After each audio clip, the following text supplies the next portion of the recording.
अब देखिएगा न्यूमेरिकल, एक मोल अंश का एक न्यूमेरिकल लीजिएगा जिसके आधार पर हम मोल अंश को, जो हमने पीछे पढ़ा था मोल अंश को, इसको हम कंप्लीट कर लेंगे, पूरी तरीके से समझ लें। ठीक है, तो क्वेश्चन है एथिलीन ग्लाइकोल के C2H6O2 एथिलीन ग्लाइकोल होता है। एथिलीन ग्लाइकोल के मोल अंश की गणना करो यदि विलयन में एथिलीन ग्लाइकोल C2H6O2 20% द्रव्यमान उपस्थित हो, उसके मोल अंश निकाल रहे हैं। तो सबसे पहले है ये C2H6O2, ये है क्या, ये एथिलीन ग्लाइकोल है। उसका फॉर्मूला क्या होता है, उसका फॉर्मूला होता है आपका ये CH2OH CH2OH, ये है आपका एथिलीन ग्लाइकोल। ये है एथिलीन ग्लाइकोल, एथिलीन ग्लाइकोल जो आपका मेनली आइजल का प्रोडक्ट है, एसिडी ग्लाइकोल नाम रखा गया है इंडिया के लिमिटेड उसे। इसके अंदर एथिलीन ग्लाइकोल हो गया। अब हम क्या करेंगे, एथिलीन ग्लाइकोल का मोल अंश निकालने के लिए हम ये पहले देखेंगे तो कितना परसेंट है उसके अंदर। तो एथिलीन ग्लाइकोल है आपका 20% द्रव्यमान उपस्थित है, तो इसका मतलब है 100 ग्राम में वो कितना है, 20% है। मतलब 100 ml में समझ सकते हैं, 100 ml जल में 20% है। तो इसका मतलब है मान लीजिए, अगर माना विलयन का आयतन, विलयन का आयतन मान लिया कितना, 100 ml, कितना मान लिया, 100 ml मान लिया। वही मान लीजिए कोई पानी के अंदर ml भी बन जाता है और दोनों बन जाता है। एथिलीन ग्लाइकोल वैसे भी आपका लिक्विड रूप में भी होता है, तो लिक्विड रूप में होता है तो इसका मतलब उसके अंदर वो कैसा हो जाएगा, लिक्विड फॉर्म में हो जाएगा, तो इसलिए इसे आयतन मान लिया। अब उसे हमने तोल के देखा है, तोल के डाले हुए हैं कितने, 20 ग्राम डाले, 20% है तो वो 20 ग्राम हो गया। तो इसका मतलब है अगर आयतन आपका विलयन का आयतन 100 ml है तो विलय क्या होगा, विलय का आयतन, विलय का द्रव्यमान, विलयन का द्रव्यमान, विलय का द्रव्यमान, विलय है क्या, विलय है आपका एथिलीन ग्लाइकोल। क्या है, एथिलीन ग्लाइकोल,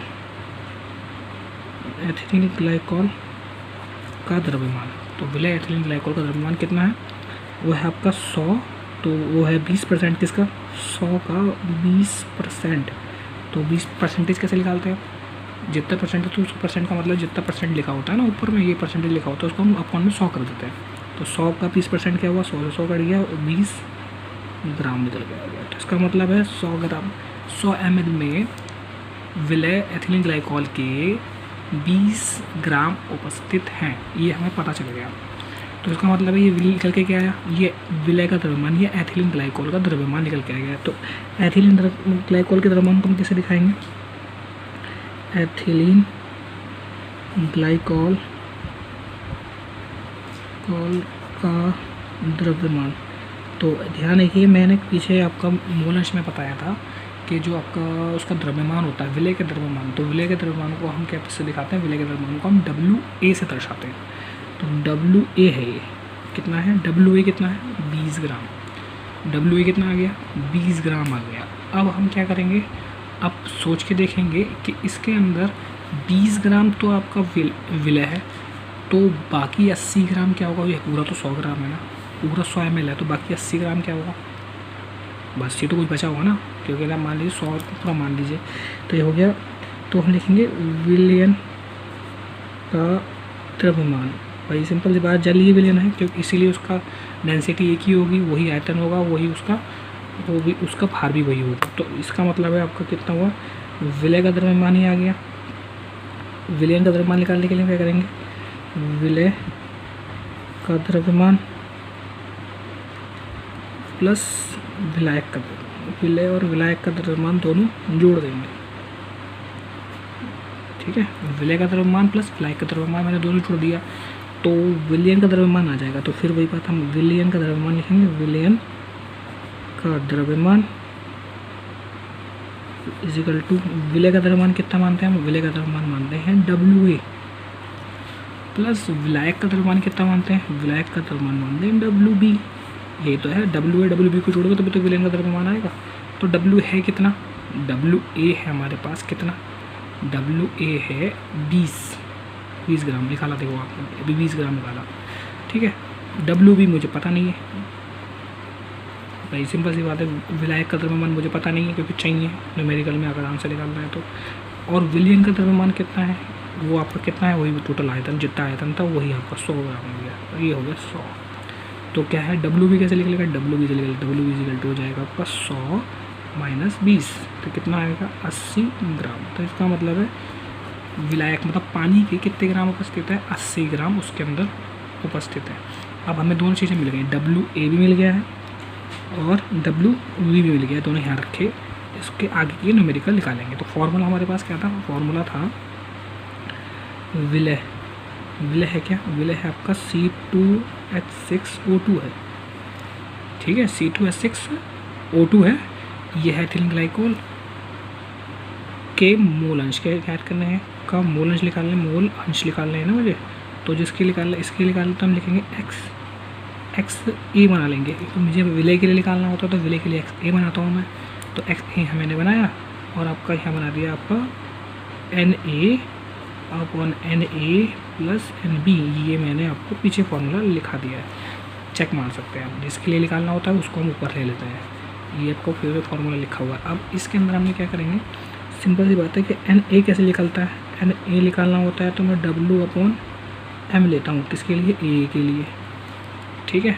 और मुझे दूसरा निकालना होता है NB निकालना होता है तो मैं NB इक्वल टू देता हूँ W upon M small b, ये दोनों B वाले।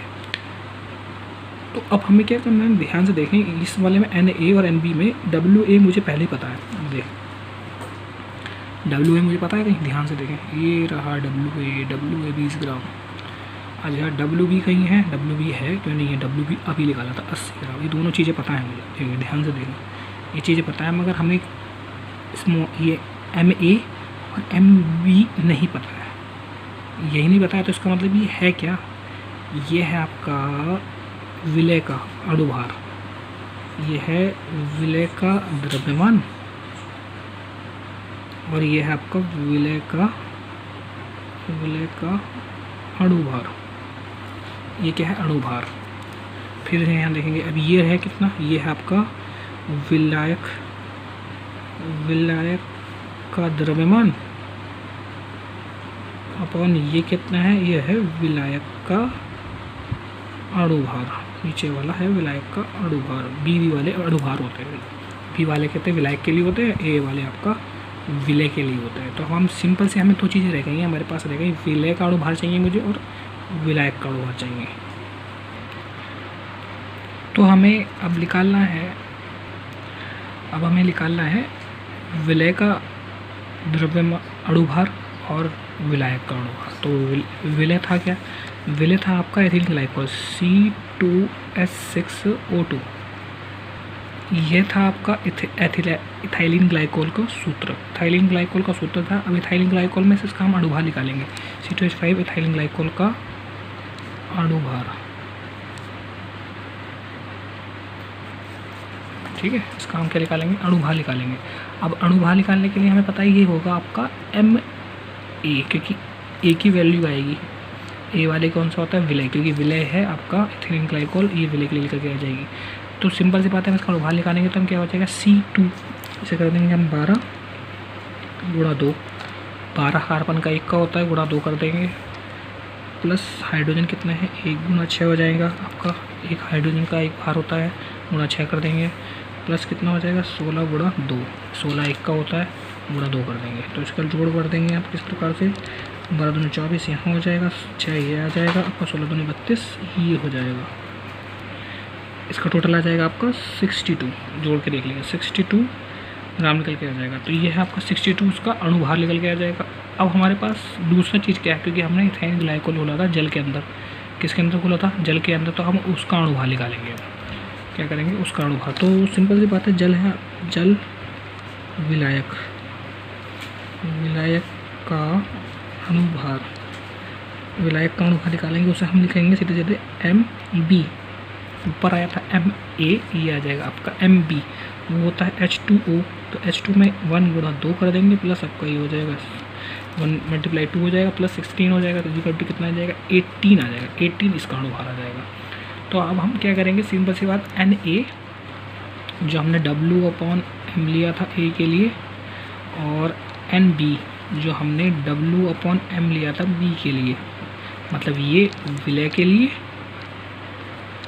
विलय और ये विलायक के लिए क्या निकालेंगे, मोलों की संख्या। ये है आपका मोलों की संख्या, मोलों की संख्या, दोनों के लिए मोलों की संख्या निकालेंगे, विलय के लिए मोलों की संख्या और विलायक के लिए मोलों की संख्या निकालेंगे।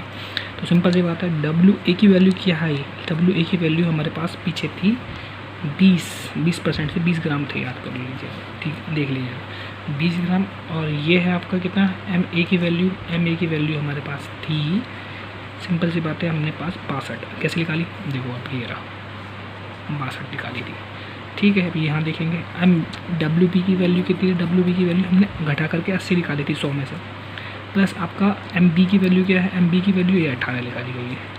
तो इस प्रकार से हमारे पास क्या आ जाएंगे, NA की वैल्यू भी आ जाएगी और NB की वैल्यू भी आ जाएगी, इसे सॉल्व कर लेंगे, ठीक है। इस प्रकार आपका जो आंसर आ जाएगा वो NA की वैल्यू आ जाएगी, NA की इसको डिवाइड करके 0.322 आ जाएगी और NB की वैल्यू आ जाएगी आपका 4.44 आ जाएगी, 444, ठीक है। अब हम इसको फॉर्मूले पे डाल देंगे। फॉर्मूले हमने क्या करना था, C2H6O2 का मूल अंश निकालना था, मूल अंश XA वो था आपका NA/NA प्लस NB लिया गया था। तो NA की वैल्यू हमारे पास ये आई गई है 0.322 और आपका NB की वैल्यू आ गई है ये। तो NA फिर से डाल देंगे क्योंकि इस फॉर्मूले में NA पहले से ही, तो 0.322 डाल देंगे प्लस आपका NB की वैल्यू ये है 4.444। तो हम इसको जोड़ देंगे 0.322 प्लस आपका इन दोनों को जोड़ करके जो आएगा आपका आएगा 4.766 आ जाएगा, दोनों को जोड़ करके। अब जोड़ के आएगा तो हम उस दोनों को आपस में क्या करेंगे, इसको अंदर लेंगे, डिवाइड कैसे करेंगे, डिवाइड ऐसे करेंगे, इसको जो हम करेंगे 0.332 को अंदर लेंगे और 4.766 से डिवाइड करेंगे, दोनों को डिवाइड करेंगे, तो उसका आंसर कुछ मिल जाएगा हमारे पास 0.68। ये हो जाएगा आपका मूल अंश किसका, C2H6O2 का मूल अंश। अब ऐसे ही एक चीज़ और ध्यान रखेंगे, एक चीज़ और है कि हमारे पास एक फॉर्मूला है आपका XA प्लस XB = 1। हमेशा जो विलय के मूल अंश होते हैं और विलायक के मूल अंश होते हैं उन दोनों का योग कितना आता है, 1 आता है। तो हमने क्या करा है, हमने जो ये निकाला है वो XA की वैल्यू निकाली है, कितने की वैल्यू निकाली है, देखो XA की वैल्यू है, XA निकाला XA निकाला, तो XA हम यहाँ डाल देंगे 0.68, XB की वैल्यू निकालनी है = 1 कर देंगे। 1 करने के बाद हमारे पास क्या है, इसको पक्षांतर कर देंगे, पक्षांतर मतलब XB = हो जाएगा 1 माइनस 0.068 और = कितना आंसर आ जाएगा 0.932। ये हमारे पास XB की वैल्यू भी निकल जाएगी। XB क्या हुआ आपका, विलायक के मूल अंश की संख्या भी निकल जाएगी। इस प्रकार ये क्वेश्चन आपको पूरा मैंने सॉल्व करा दिया है। अगर नहीं समझ में आता है, कोई भी प्रॉब्लम होती है, आप मुझसे पूछ सकते हैं। Thank you.